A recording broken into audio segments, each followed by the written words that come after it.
আসসালামু আলাইকুম ওয়া রাহমাতুল্লাহি ওয়া বারাকাতুহু। ইন্নাল হামদুলিল্লাহ ওয়াসসালাতু ওয়াসসালামু আলা রাসূলিল্লাহ ওয়া বা'দ।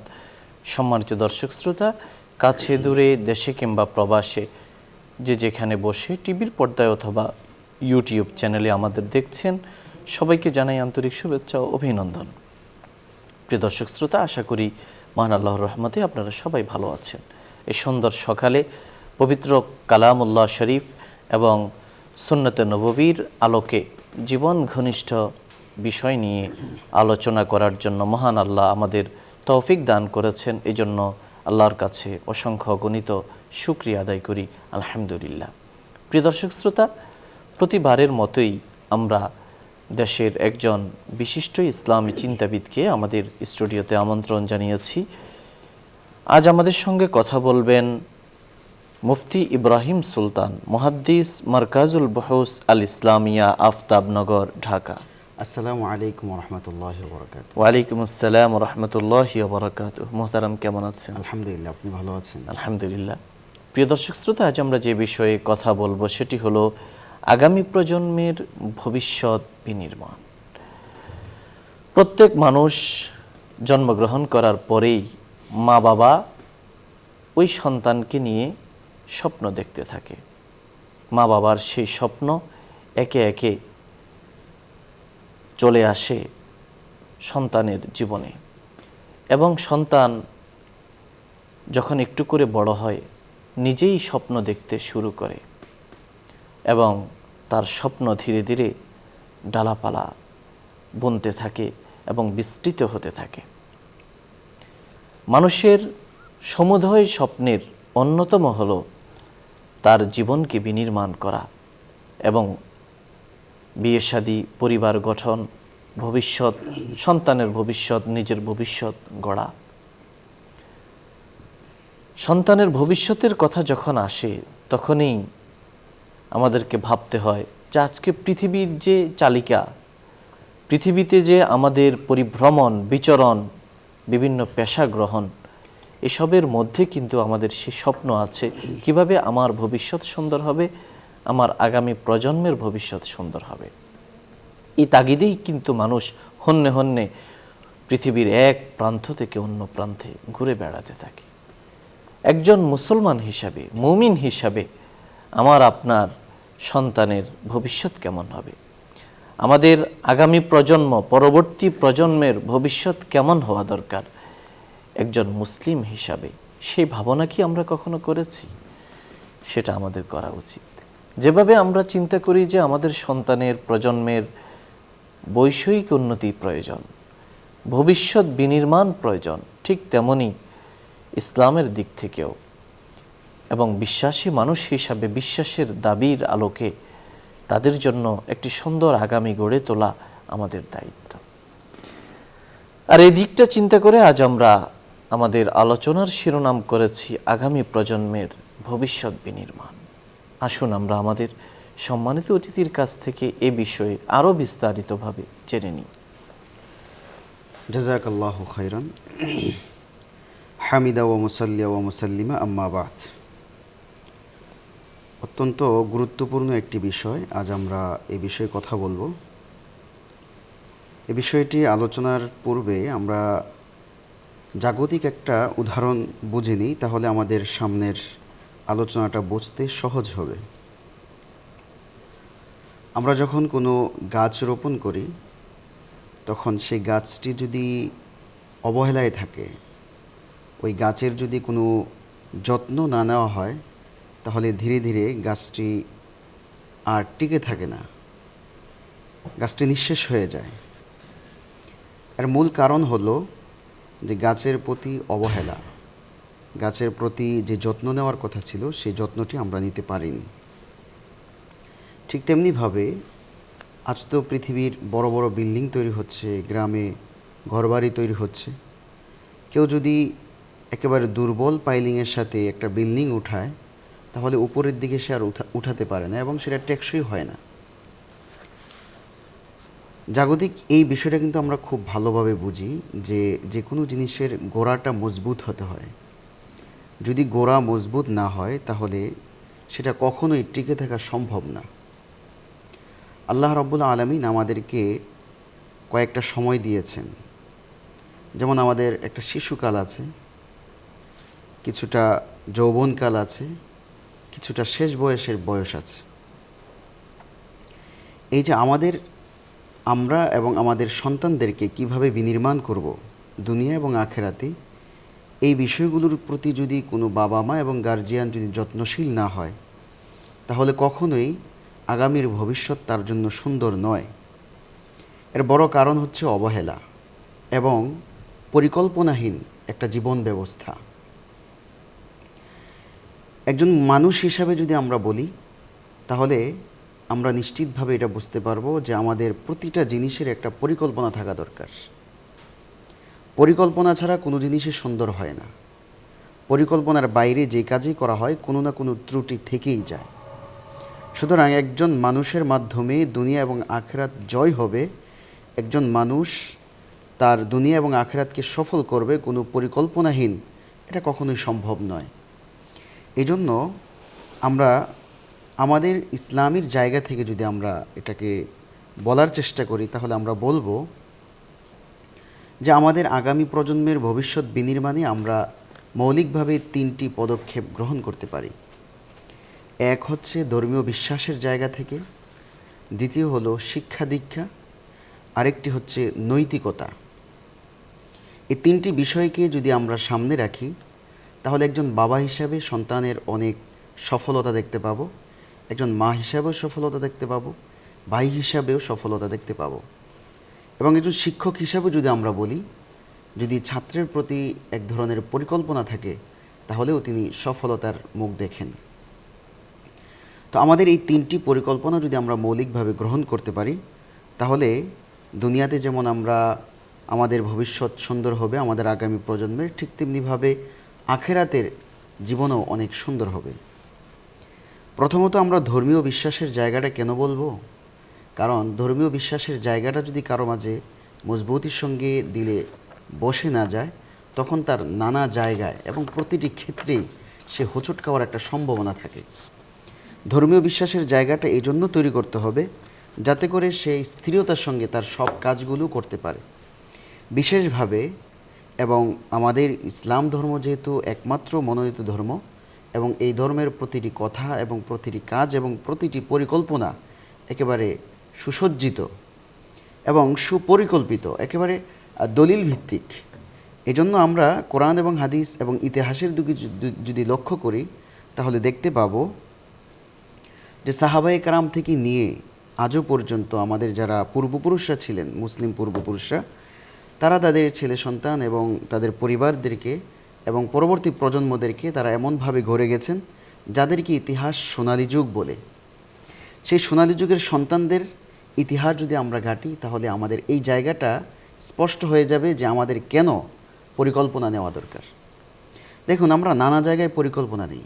একটা অফিস করার ক্ষেত্রে পরিকল্পনা নেই, চাকরি করার ক্ষেত্রে পরিকল্পনা নেই, ব্যবসার ক্ষেত্রে পরিকল্পনা নেই, দেশ পরিচালনার ক্ষেত্রে পরিকল্পনা নেই, হ্যাঁ, আমাদের পররাষ্ট্রনীতির ক্ষেত্রে আমরা পরিকল্পনা নেই, এবং একটা প্রতিষ্ঠান খোলার জন্য আমরা পরিকল্পনা নেই।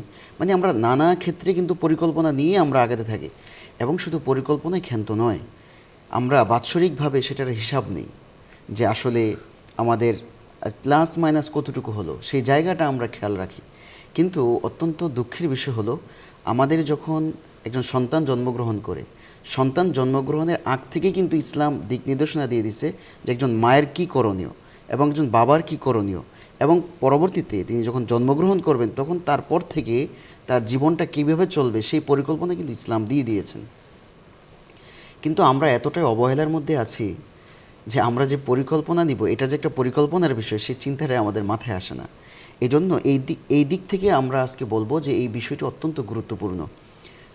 আমরা আমাদের আগামী প্রজন্মের জন্য, আগামী প্রজন্ম আসার আগেই আমাদেরকে পরিকল্পনাগুলো গ্রহণ করতে হবে যাতে করে ভবিষ্যৎ পরিকল্পনাগুলো তাদের সুন্দর হয়। যেমন আমরা বলছিলাম যে ধর্মীয় জায়গা থেকে আমাদের একটা পরিকল্পনা নিতে হবে, সেটি হচ্ছে প্রথমত ঈমানকে মজবুত করা। একজন সন্তান যখন পৃথিবীতে জন্মগ্রহণ করবে, তখন তার ঈমানের জায়গাটা যদি মজবুত হয়, ঈমানের জায়গাটা যদি টেকসই হয় এবং ঈমানের জায়গাটা যদি আল্লাহর কাছে মনোনীত হয়ে যায়, তাহলে তার সামনের পুরো জীবনটাই সুন্দর হয়ে যাবে। ঈমানের জায়গাটা আমরা যদি আমাদের পূর্বপুরুষ যারা ছিলেন তাদের জীবনীর দিক লক্ষ্য করি, তাহলে তাদের সন্তানদেরকে কিভাবে ঈমানের প্র্যাকটিস করাতেন, তাদেরকে মুখে মুখে বলতেন না তাদেরকে কাজের মাধ্যমেও কিছু দেখাতেন।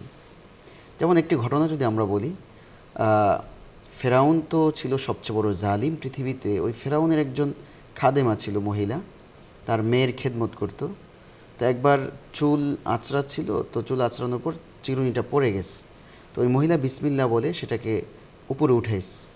তো এই কথা যে ফেরাউনের কাছে ফেরাউনের মেয়ে যে অভিযোগ দিছে যে আপনাকে তো আল্লাহ মানতেছে না, আপনি তো বলছিলেন আপনি পৃথিবীতে খোদা, তো আপনাকে তো সে আল্লাহ মানছে না, সে তো বলতেছে আল্লাহ একজন আছে।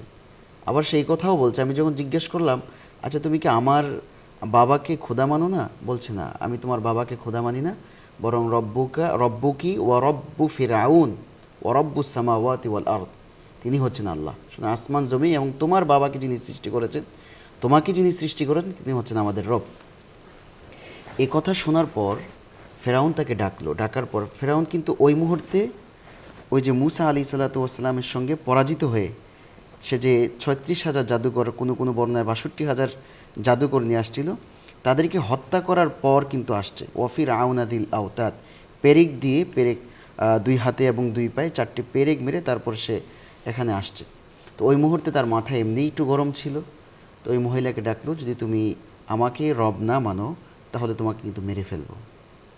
তো মহিলা তো খুব অটল ইমানের উপরে, কোনোভাবেই ইমান ছাড়বে না।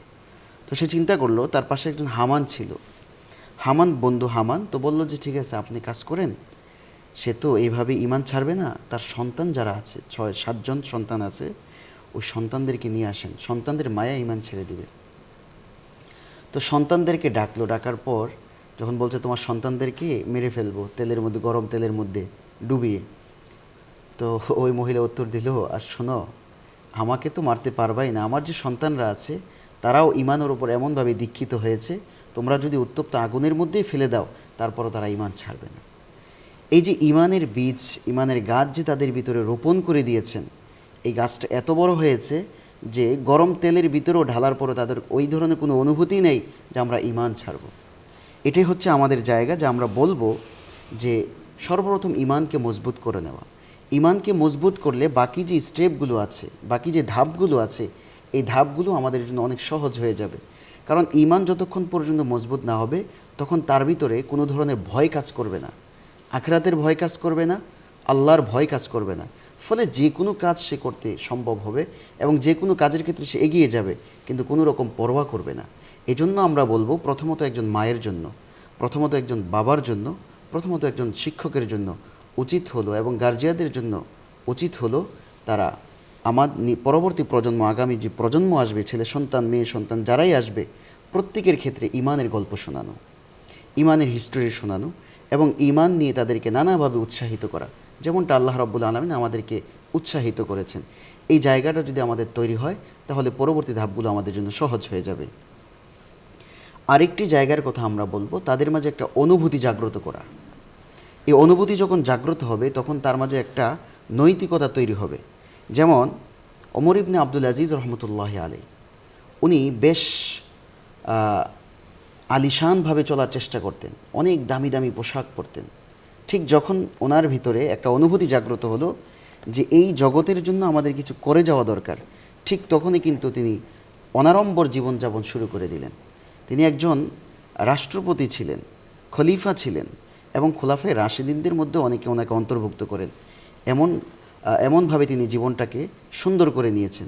এই যে একটা অনুভূতি জাগ্রত করা, এই অনুভূতি জাগ্রতটা আমার গার্জিয়ানরাই করতে হবে, বাবা করতে হবে, মা করতে হবে, তার ভিতরে ভালোর কিছু অনুভূতি জাগ্রত করতে হবে, তাহলেই তার পক্ষে সম্ভব হবে যে তার জীবনটাকে সুন্দর করা।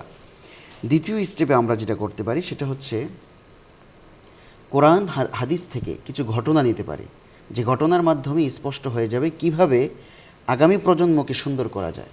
যেমন কোরআনের মধ্যে আল্লাহ রাব্বুল আলামিন সূরা লোকমান আলাইহিস সালাতু ওয়াস সালাম এবং তার সন্তানের একটি ঘটনা উল্লেখ করেছেন। এটা কেবলমাত্র একটি ঘটনা না, বরং ভবিষ্যৎ প্রজন্মকে কিভাবে সুন্দর জীবন বিনির্মাণ করা যায় এটার একটা চিত্র। এটার মাধ্যমে গোটা কিয়ামত পর্যন্ত আমাদেরকে নির্দেশনা দিয়ে দেওয়া হয়েছে যে তোমরা বাবা হিসাবে সন্তানদেরকে এইভাবে ছোট সময় থেকে দিক নির্দেশনা দিবা। কারণ সেই সময় লোকমান আলাইহিস সালাম সন্তান ছোট ছিল, তিনি যে চমৎকারভাবে তাকে দিক নির্দেশনাগুলো দিয়েছেন এগুলো আমাদের জন্য অনুকরণীয়। আমরা যদি এগুলো মানতে পারি তাহলে আমাদের জাগতিক জীবন সুন্দর হবে, আবার আখিরাতের জীবনও সুন্দর হবে। তিনি প্রথমে যে কথাগুলো বলেছেন, ওয়াইদ ক্বালা লুকমানু লিবনিহি ওয়া হুয়া ইয়াইযুহু ইয়া বুনাইয়া লা তুশরিক বিল্লাহ ইন্নাশ শিরকা লাযুলমুন আযীম। অত্যন্ত চমৎকারভাবে তিনি গুরুত্বপূর্ণ একটি দিক তুলে ধরেছেন যে আমার সন্তান, পৃথিবীতে যখন আগমন করেছে তোমাকে যিনি সৃষ্টি করেছেন তাকে চিনার চেষ্টা করো, তার সঙ্গে কাউকে শরিক করবা না। এটা একটা ঐতিহাসিক নসিহা। এই নসিহার মাধ্যমে আমাদের পরবর্তী যারা আসবে প্রজন্ম, তাদের জন্য জীবনের বড় একটা শিক্ষা রয়ে গেছে। তারপর দ্বিতীয় একটি শিক্ষা তাকে দিয়েছেন, ইয়া বুনাইয়া ইন্নাহা ইন তাকু মিথকালা হাব্বাতিন মিন খারদাল ফাতাকুন ফি সখরাতিন আও ফিস সামাওয়াতি আও ফিল আরদি ইয়াতি বিহাল্লাহ। ছোট্ট একেবারে সরিষার দানা পরিমাণ যদি কোনো বস্তু কোথাও লুকিয়ে থাকে, পাথরের ভিতরে, সাগরের মাঝে, আকাশের মধ্যে, আল্লাহ তাআলা সেগুলো সেখান থেকে বের করে নিয়ে আসবে। তাহলে এই বিশ্বাসটা যদি কারো মধ্যে তৈরি করতে পারে, তাহলে সে কোনো ধরনের অপরাধের সঙ্গে জড়াবে না। কারণ একটা পাথরের ভিতর থেকে যদি সরিষা পরিমাণ একটা বস্তু নিয়ে আসতে পারে আল্লাহ তাআলা, তাহলে আমার জীবনের 63 বছর, 62 বছর, 60 বছর, আমার এই জীবনটাতে যদি আল্লাহ রাব্বুল আলামিন নানা ধরনের অপরাধ যদি থাকে, তাহলে সেগুলো আমার সামনে পেশ করা আল্লাহর জন্য অনেক সহজ। সুতরাং সেই জায়গা থেকে আমরা বলবো যে এই আয়াতগুলো, এই নসিহাটা আমরা লক্ষ্য করি, তাহলে আমাদের জীবনে যে নানা ধরনের অপরাধ হয় ছোট সময় থেকে সেটা কমে আসবে। এই আয়াতের একটা হেকমতের কথা বলি। আল্লামা তাকি উসমানী রহিম হাফিজাহুল্লাহ তিনি বলেছেন যে উনি ওনার জীবনের একটা অভিজ্ঞতা শেয়ার করেছেন এই আয়াতটা উল্লেখ করে। আমরা অনেক সময় অনেক বস্তু হারিয়ে ফেলি, নানা কারণে হারিয়ে যায়। তো কেউ যদি এই আয়াতটি 11 বার পড়ে এবং ইন্না লিল্লাহি 11 বার পড়ে, ইন্না লিল্লাহি ওয়া ইন্না ইলাইহি রাজিউন 11 বার পড়ার পর এই আয়াতটা যদি কেউ পড়ে, তাহলে তার হারানো বস্তুটা তিনি পেয়ে যাবে। এটা কিন্তু কোরআন এবং হাদিসের কোথাও নেই, কিন্তু উনি ওনার অভিজ্ঞতার জায়গা থেকে বলছেন যে আমি এমনভাবে কাজ করেছি যে আমি 11 বার ইন্না লিল্লাহ পড়েছি এবং সর্বশেষ এই আয়াতটা যখন তেলাওয়াত করেছি আমি আমার হারানো বস্তুটা পেয়েছি। এজন্য আমরা এই আমলটাও করতে পারি। 3 নাম্বার তিনি যেই নসিহা করেছেন, ইয়া বুনাইয়া আকিমিস সালাতা ওয়া'মুর বিল মা'রুফ ওয়ানহা আনিল মুনকার ওয়াসবির আলা মা আসাবাক ইন্না যালিকা মিন আজমিল উমুর। এখানে 3টা নসিহা করেছেন। 1 নাম্বার নসিহা হলো নামাজ কায়েম করো, যেহেতু এটা ফরজ বিধান এজন্য তোমাকে নামাজ কায়েম করতে হবে। 2 নাম্বার, এটা আমাদের সবার জন্য, এটা পৃথিবীর সবার জন্য, ওয়া'মুর বিল মা'রুফ ওয়ানহা আনিল মুনকার, সৎ কাজের আদেশ দাও, অসৎ কাজ থেকে নিষেধ করো। এখন আমরা যদি সৎ কাজ নিজেরাই না করি, তাহলে সৎ কাজের আদেশ আমাদের পক্ষে দেওয়া সম্ভব না। তবে একজন বাবা হিসাবে, মা হিসাবে অবশ্যই সৎ কাজের আদেশ শুরু থেকে তাকে শেখাতে হবে। তারপর হচ্ছে ওয়াসবির আলা মা আসাবাক, সৎ কাজ এবং নিষেধ কাজ, অসৎ কাজ থেকে বিরত রাখার ক্ষেত্রে অনেক ধরনের বাধার সম্মুখীন হতে হবে। এই বাধার সম্মুখীন হবে যে তখন তোমাকে অনেক ধৈর্য ধারণ করতে হবে। তুমি তাদের উপর ক্ষেপে যাবে না, বরং নিজেকে নিয়ন্ত্রণ করে সেই জায়গা থেকে আদেশ দিবা এবং তাদেরকে সেই জায়গায় খারাপ কাজ থেকে বিরত রাখবা। এক্ষেত্রে তোমাকে প্রচুর পরিমাণ ধৈর্যের পরিচয় দিতে হবে এবং এটা সাহসের ব্যাপার। ইন্না যালিকা মিন আজমিল উমুর, এই যে তুমি এই কাজটা করবে এটা সাহসের ব্যাপার। সুতরাং এই সাহসের জায়গাটা আমাদের জন্য ছোট সময় থেকে গড়ে তোলা উচিত। এরপর ওয়ালা তুসাইর খাদ্দাকা লিন-নাস, এটা একটা ঐতিহাসিক নির্দেশ। কারণ আজকের জীবনে আমরা বড়কে মানতে চাই না, বড়কে সম্মান করতে জানি না। এই যে একটা অবক্ষয়, চারিত্রিক অবক্ষয়, এই অবক্ষয় থেকে বেঁচে থাকার জন্য দিলকে অহংকার মুক্ত করতে হবে। কোনো ধরনের বাপসাপ ছাড়াই নিজেকে এমনভাবে রাখতে হবে, নিজের যে পজিশন আছে সেই পজিশনে রেখে নিজেকে ছোট করে তারপর চলতে হবে। ওয়ালা তামশি ফিল আরদি মারহা, দুনিয়াতে যখন আমরা চলবো সেই জায়গাটা আমাদের জন্য স্থায়ী কোনো জায়গা না, সুতরাং গর্ব করে দম্ভ করে চলার সে জায়গা না সেটা। সুতরাং এই জায়গা থেকে আমাদেরকে বেঁচে থাকতে হবে। এরপর ওয়াকসিদ ফি মাশিক, আমরা যে হাঁটবো হাঁটার ভিতরে একটা ধীরগতি আনতে হবে যাতে অহংকারী ভাবনা বোঝা যায়। ওয়াগদুদ মিন সাউতিক, এরপর নিজের আওয়াজকে কন্ট্রোল করতে হবে। এই জায়গা থেকে মুফাসসিরিন কেরাম লেখেন, আজকাল আমাদের দেশে দেখা যায় আপনি ওয়াজ মাহফিলের কথা বলেন বা বিভিন্ন কনসার্ট, বিভিন্ন ধরনের সেমিনারের কথা বলেন, এত দূরে দূরে মাইক ব্যবহার করা হয়, যার ফলে অসুস্থ মানুষ আছে, ছোট বাচ্চা আছে, অনেকে বিভিন্ন ধরনের গুরুত্বপূর্ণ কথা বলতে হয়, সেই জায়গায় তার আওয়াজকে এত আওয়াজ দেয়, সেটা কণ্ঠের আওয়াজ হতে পারে, সেটা মাইকের সাউন্ড হতে পারে। মুফাসসিরিন কিরাম লিখেছেন দুটোই উদ্দেশ্য হতে পারে। যে কোনো আওয়াজ যেটা সাধারণ মানুষদেরকে শোনানোর উদ্দেশ্য যতটুকু পরিমাণ থাকা দরকার, এর বাহিরে সাউন্ডকে উঁচু করাও ঠিক না, আবার পাশাপাশি মাইক ব্যবহার করাও ঠিক না। এজন্য আমাদের এই জায়গাটা কিন্তু নিয়ন্ত্রণ করা উচিত। আমরা তাদের সামনে পেশ করব এই কথাগুলো, এই কথাগুলো যখন আমাদের ছেলেদের সামনে, আমাদের মেয়েদের সামনে যখন এগুলো পেশ করব, তখন তারা ওই জায়গা থেকে শিক্ষা নেবেন এবং তারা এই জায়গা থেকে শিক্ষা নিয়ে তারাও তাদের জীবনে এগুলো প্র্যাকটিসের মধ্যে নিয়ে আসবেন। লোকমান আলাইহিসসালাতু ওয়াসসালামের এই ঘটনা থেকে আমরা প্রায় 60 থেকে 8টি ঘটনা নির্দেশনা এবং উপদেশ পেলাম। এই উপদেশগুলো একজন বাবা হিসেবে আমরা শিখে নিব এবং আমাদের সন্তানদের উপরে সেগুলো প্রয়োগ করার চেষ্টা করব। এরপর আসি সন্তানকে আগামী প্রজন্মের যে ভবিষ্যৎকে সুন্দর করার জন্য আমাদের যে পরিকল্পনাগুলো থাকবে, এর মধ্যে একটি হচ্ছে ঈমান এবং তাদের ভিতরে ভালো কিছুর অনুভূতি জাগ্রত করা। তৃতীয় হলো তাদের ভিতরে শিক্ষা দীক্ষার প্রচার তৈরি করা। আজকে যদি আমরা রিপোর্ট দেখি তাহলে দেখা যায় অধিকাংশ মানুষ লেখাপড়া থেকে অনেক দূরে, অথচ ইসলাম এই জায়গাকে অত্যন্ত জোরদার করেছে। শিক্ষা দীক্ষা ছাড়া মানুষ নিরক্ষর থাকে, শিক্ষা দীক্ষা ছাড়া মানুষের কোনো ভালো কাজ তাদের ভিতর থেকে আসতে পারে না, তারা শিখতে পারে না। এজন্য সর্বপ্রথম যখন ওহী নাজিল হয় তখন পড়ার মাধ্যমে নাজিল হয়েছে। এবং নবী সাল্লাল্লাহু আলাইহি ওয়াসাল্লামের জীবনীর দিকে যদি আমরা তাকাই তাহলে দেখব তিনি কিন্তু কষ্ট করেই এলিম শিখেছেন। তিনি গিয়েছেন, গুহায় গিয়েছেন, বারবার গিয়েছেন, সেখান থেকে এলিম শিখে আসছেন এবং সাহাবাদেরকে ব্যাপক উৎসাহিত করেছেন। আমরা হয়রান হয়ে যাব যদি হাদিসের কিতাবগুলো দেখি এবং ইতিহাসের কিতাবগুলো দেখি। হাজার হাজার লক্ষ কোটি কিতাব আছে আমরা, এবং তাদের যে এলমের যে ভাণ্ডারগুলো আছে সেগুলো আমরা জাগতিক যে শিক্ষা ব্যবস্থা আছে তার থেকে অনেক অনেক ঊর্ধ্বে। কারণ আমরা সেগুলোর সাথে আমাদের সম্পর্ক কম, যার কারণে আমরা বুঝি না। কিন্তু ইতিহাসের পাতা যদি আমরা দেখি তাহলে লক্ষ্য করব ইসলাম যেভাবে তাদের এলেমকে, শিক্ষা দীক্ষাকে সংরক্ষিত করেছে, অন্য কোনো ধর্ম তা পারেনি। এজন্য ইসলামের এই জায়গাটা অনেক সুন্দরের যে ইসলাম শিক্ষা দীক্ষার প্রতি ব্যাপকভাবে উৎসাহিত করেছে এবং সাহাবায়ে কেরামের মাঝে নবী সাল্লাল্লাহু আলাইহি সাল্লাম একবারে প্র্যাকটিক্যালি দেখাই গেছে। আপনি ইবনে আব্বাস রাদিয়াল্লাহু তাআলা আনহুর জীবনী যদি দেখেন তাহলে সেখানে দেখবেন ইবনে আব্বাস রাদিয়াল্লাহু তাআলা আনহুকে নবী সাল্লাল্লাহু আলাইহি সাল্লাম শিক্ষার প্রতি উৎসাহিত করেছেন। উনি শিক্ষার প্রতি এতটাই অনুরাগী ছিলেন যে ওনার পাশে এক বন্ধু ছিল, আনসার সাহাবী, উনি যুবক বয়সের, ওনাকে বলছে চলো এই যে বড় বড় শিক্ষক যারা আছেন সাহাবীদের মধ্যে আমরা তাদের কাছে যাই, যে পড়াশোনা করি, তাদের থেকে এলেম শিখে নিয়ে আসি, জ্ঞান শিখে নিয়ে আসি। তো ওই যুবক বলছে না ঠিক আছে তুমি যাও, আমার এখন ভালো লাগছে না। তো ইবনে আব্বাস নবীজির উৎসাহ পাওয়ার পর তিনি ধারাবাহিকভাবে সেখানে যান।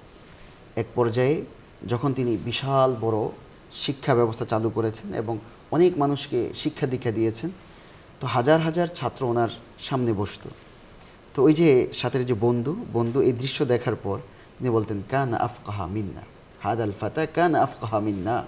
এই যে যুবক ইবনে আব্বাস নবীজি থেকে উৎসাহিত হয়ে আমাকেও দাওয়াত দিয়েছিল শিক্ষার প্রতি, কিন্তু আমি তা গ্রহণ করিনি। কিন্তু এটা হচ্ছে অনেক বড় বুঝমান ছেলে যে তিনি শিক্ষা দীক্ষা গ্রহণ করে আজকে বিশাল আলিশানভাবে মানুষকে শিক্ষার উপহার দিচ্ছে।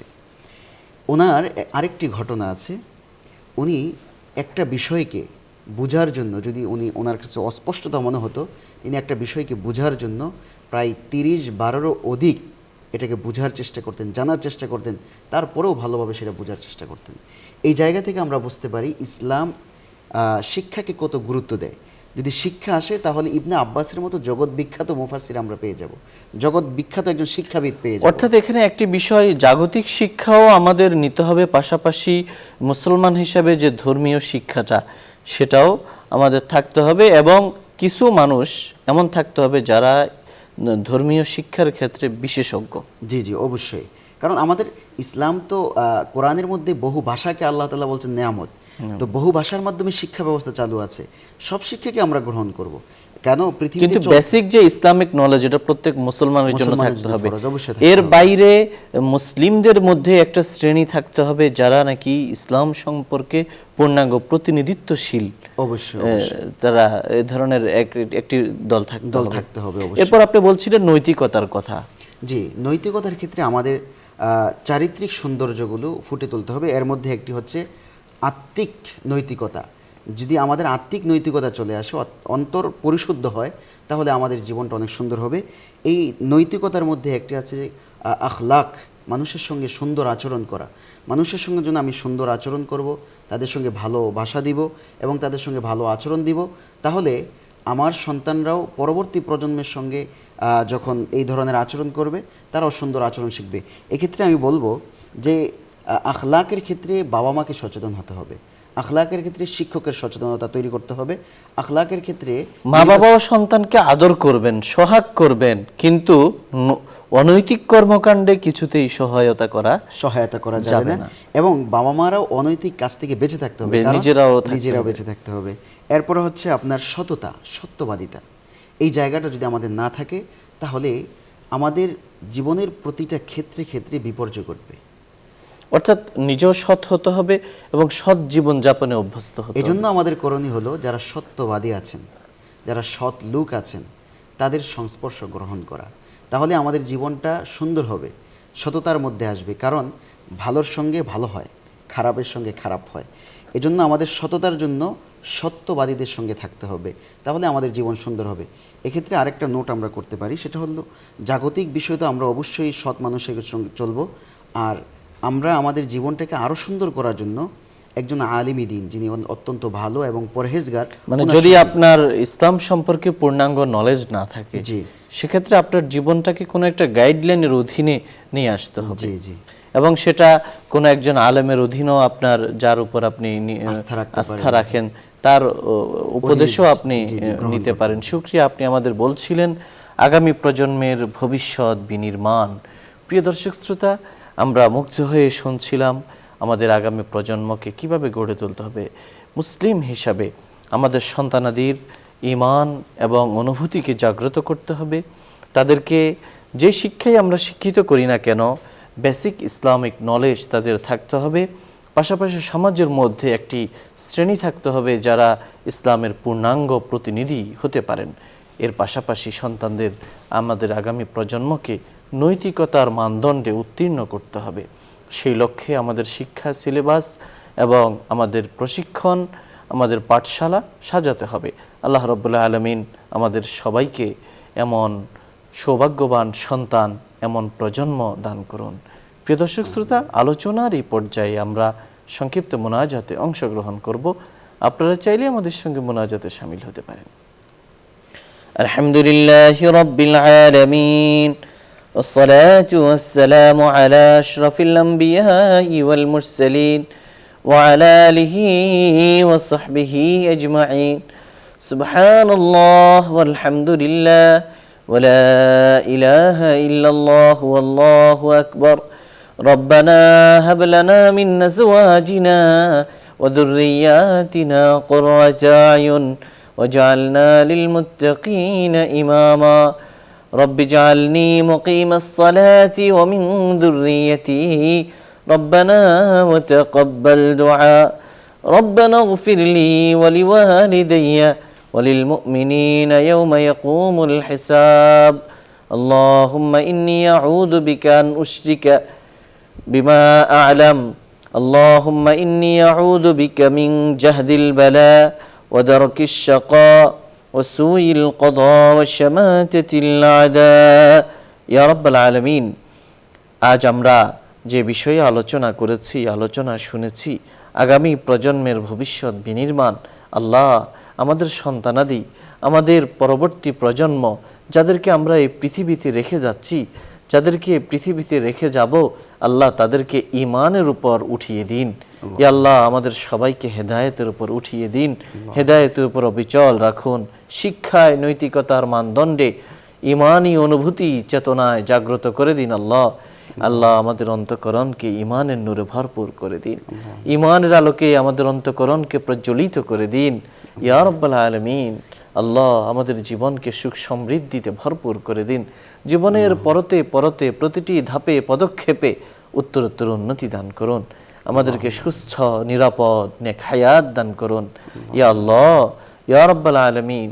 আমাদের দোষ ত্রুটি আপনি ঢেকে দিন, আমাদের গুনাহ খাতা আপনি মাফ করে দিন, আমাদের রিজিকের প্রশস্ততা দান করুন, আমাদের পারিবারিক সাংসারিক জীবনে প্রশস্ততা দান করুন, আমাদের প্রাতিষ্ঠানিক সামাজিক জীবন সম্মানিত করুন। আমাদের জন্য উত্তম রিজিকের ফয়সালা করুন। দুনিয়ার জীবন থেকে আখিরাতের জীবনকে আরো উন্নত করুন। পরকালের বাদশাহী জীবন দ্বারা ধন্য করুন। কবরের আযাব থেকে রক্ষা করুন। জাহান্নাম থেকে আমাদেরকে মুক্তি দিয়ে দিন। আল্লাহ, মাহে শাবান সমাগত, মাহে রমাদান আমাদের সামনে আল্লাহ আসছে। আল্লাহ, সেই প্রস্তুতি নেওয়ার তৌফিক দান করুন। আমাদের জীবনের জানা অজানা, ইচ্ছা অনিচ্ছায়, প্রকাশ্যে গোপনে, আল্লাহ জানা অজানা, প্রকাশ্যে গোপনে, দিনে রাতে যত গুনাহ আমরা করেছি সব গুনাহের জন্য তওবা করছি, আপনি ক্ষমা করুন। শিরিক, বেদাত, কুফর, আল্লাহ নৈতিক চারিত্রিক যত ধরনের পাপ আছে সব ধরনের পাপ থেকে আমরা আপনার কাছে ক্ষমা চাই, আপনি আমাদের ক্ষমা করুন। ইয়া আল্লাহ, আল্লাহ এই অনুষ্ঠানের মাধ্যমে যারা ইসলামের খেদমতের সুযোগ করে দিয়েছেন, আল্লাহ দুনিয়া এবং আখিরাতে আপনার শান অনুযায়ী তাদেরকে প্রতিদান দিয়ে দিন। ইয়া আল্লাহ, ইয়া আল্লাহ, আল্লাহ ব্যবসায়ী ভাইদের ব্যবসা বাণিজ্যে বারাকা নসিব করুন। পেশাজীবীদের পেশাবৃত্তিতে আল্লাহ আপনি বারাকা নসিব করুন। আপনার রহমতের ভিখারি আমরা আল্লাহ, আপনার রহমতের বাড়িধারায় আমাদের সিক্ত করুন। আপনার কুদরতি রহমতের চাদরে আমাদের আবৃত করুন। ইয়া আল্লাহ, আমরা স্মরণ করছি আমাদের মা বাবা, দাদা দাদি, নানা নানি, শ্বশুর শাশুড়ি, বন্ধু বান্ধব, আপনজন, প্রিয়জন যাদের অবদান আমাদের উপর আছে। আল্লাহ, যারা দুনিয়ায় আছে নেক হায়াত দান করুন। যারা চলে গেছে দুনিয়ার জীবন থেকে অন্ধকার জীবনে, আল্লাহ তাদের কবরের আযাব মাফ করে দিন। এই দেশের উপর খাস রহমত নাজিল করুন। আল্লাহ এই দেশকে, আল্লাহ এই দেশকে সব ধরনের কল্যাণের আকর বানিয়ে দিন। আল্লাহ আল্লাহ মসজিদ মাদ্রাসাগুলোকে হেফাজত করুন। আলেম ওলামার মর্যাদা বাড়িয়ে দিন। আল্লাহ আপনার শত্রুদেরকে আপনি নিশ্চিহ্ন করুন। আল্লাহ আপনার শত্রুদেরকে আপনি নিশ্চিহ্ন করুন। ইয়া আল্লাহ, জালিমের জুলুম থেকে হেফাজত করুন, অনিষ্টকারীর অনিষ্ট থেকে হেফাজত করুন। আল্লাহ সব ধরনের কল্যাণের সঙ্গে আমাদের সংযুক্ত করে দিন। আমাদের কঠিন কাজ আপনি সহজ করে দিন। আল্লাহ যাবতীয় সংকট থেকে উত্তরণের পথ আপনি দেখিয়ে দিন। আল্লাহ আমাদের জীবনের শব্দ আপনি কবুল করুন। সুবহানা রাব্বিকা রাব্বিল ইজ্জাতি আম্মা ইয়াসিফুন ওয়া সালামুন আলাল মুরসালিন আলহামদুলিল্লাহি রাব্বিল আলামিন। প্রিয় দর্শক শ্রোতা, এতক্ষণ ধরে অত্যন্ত ধৈর্য সহকারে আপনারা শুনছিলেন আপনাদের প্রিয় অনুষ্ঠান আলোকিত প্রতিদিন। পুরো সময় আমাদের সঙ্গে থাকার জন্য ধন্যবাদ। ওমা আলাইনা ইল্লাল বালাগ। আসসালামু আলাইকুম ওয়া রাহমাতুল্লাহি ওয়া বারাকাতুহু।